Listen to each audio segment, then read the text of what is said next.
చేసినప్పుడు ఒక ప్రయోగాత్మక సినిమా చేసినప్పుడు ఆ రిజల్ట్ తేడా వస్తే కొంచెం ఎంతైనా ఆ డిసప్పాయింట్మెంట్ ఉంటుంది. నెక్స్ట్ సినిమాకి అది ఇలాంటివి మనం చేయకూడదన్న డిసప్పాయింట్మెంట్ ఉంటుంది. మీరు కానీ ఎప్పటికప్పుడు మళ్ళీ కొత్త కొత్త ప్రయోగాలు చేస్తూనే ఉంటారు మీరు. ఆ ఇన్స్పిరేషన్ ఎక్కడి నుంచి వస్తుంది మీకు?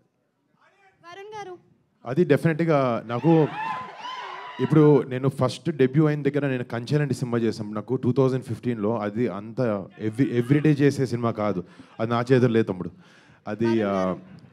సో ఆ ఫస్ట్లో అలాంటి సినిమా ఆడినప్పుడు డెఫినెట్గా ఒక ఎక్స్పెరిమెంటల్ బ్యాక్డ్రాప్ అయినా ఒక డిఫరెంట్ బ్యాక్డ్రాప్ అయినా జనాలు యాక్సెప్ట్ చేస్తారనేది చాలా వేరే సినిమాలో ప్రూవ్ అయింది. నా సినిమాతో కూడా అయినప్పుడు ఆడియన్స్ మీద ఒక నమ్మకం ఉంది.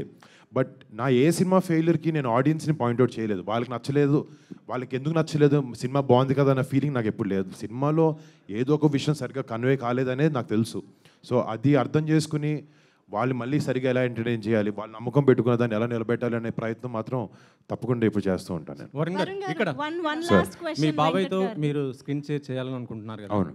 సో అంటే నెక్స్ట్ ఇప్పుడు ఎలక్షన్స్ రాబోతున్నాయి, ఆ క్యాంపెయిన్లో అయినా పార్టిసిపేట్ చేస్తారా? మీ నాన్నగారు మీ బాబాయ్తో కలిసి జనసేన తరపు నుంచి చేసే అవకాశం ఉంటుందా?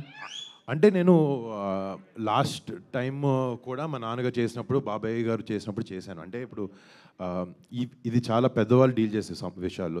నా సపోర్ట్ అనేది మా బాబాయ్కి, మా బాబాయ్ నమ్మే ఐడియాలజీస్కి, మా బాబాయ్ తీసుకునే పాత్ మీద నాకు 100% ఎప్పుడూ నమ్మకం ఉంది. అది నేను ఎన్నో సందర్భాల్లో చెప్పాను అండ్ అది మాత్రం ఎప్పటికీ మారదు. అండ్ జనసేనకి బాబాయ్ దానికి మా ఎప్పుడు support 100%. Hit TV presents like share comment. TV వాళ్ళకు కూడా నేను ఒక సర్ప్రైజ్ ఇద్దాం అనుకుంటున్నాను. మీరు మాత్రమే జెస్సీ ఎందుకు అయ్యారు? ఇలాంటి అమ్మాయిలకి పిలవడానికి బాగుంటుంది. చందు సాయికి like you and have a జనాలకి ఒక పేరు నచ్చిందంటే దీనికి ఒక ప్రాసెస్ ఉంటుంది. ఎందుకు బాక్స్ డైరెక్ట్కి వెళ్ళిపోదాం. ఏదైనా ఒకటి మర్చిపోయినావా నువ్వు? ఏం మర్చిపోయావు?